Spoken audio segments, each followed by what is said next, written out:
ಸಾವಿರದೊಂದು ನಾಣ್ಯ ಕಟ್ಕೊಂಡು ನೀವು ಚರ್ಚೆ ಮಾಡ್ತಾ ಇದ್ದೀರಲ್ಲ,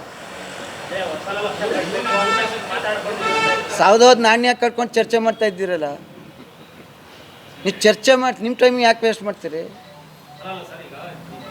ನಾನೇ ನಿಮಗೆ ಕೇಳ್ತಾ ಇದ್ದೀನಿ ನಾವು ನಿಮ್ಮಂಗೆ ಅಂದ್ಕೊಂಡಾಗ ಕರ್ಕೊಬಂದಿದ್ದು. ಅವ್ರಿಗೆ ಭಾಷೆ ಮೇಲೆ ಇಡ್ತಾ ಇರೋಕ್ಕೆ ಇಟ್ಕೊಳಕ್ಕೆ ಹೇಳಿದ್ದಾರೆ.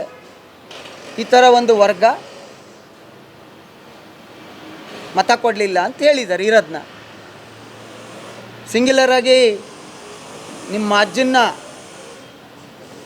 ಮುಖ್ಯಮಂತ್ರಿ ಮಾಡಿದ್ರು, ನಿಮ್ಮ ಅಪ್ಪನ್ನ ಏನು ಭಾಷೆ, ನಿಮಗಿನ್ನ ಭಾಷೆ ಗೊತ್ತದ ನಮಗೆ.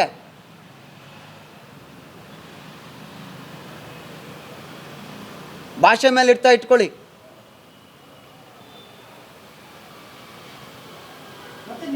ಬೆಂದ ಮನೆಯಲ್ಲಿ ಕೊಳ್ಳಿ ಹಿರಿಯ ಕೆಲಸ ಮಾಡಬೇಡಿ, ಭಾಷೆ ಮೇಲೆ ಇಟ್ಕೊಳ್ಳಿ.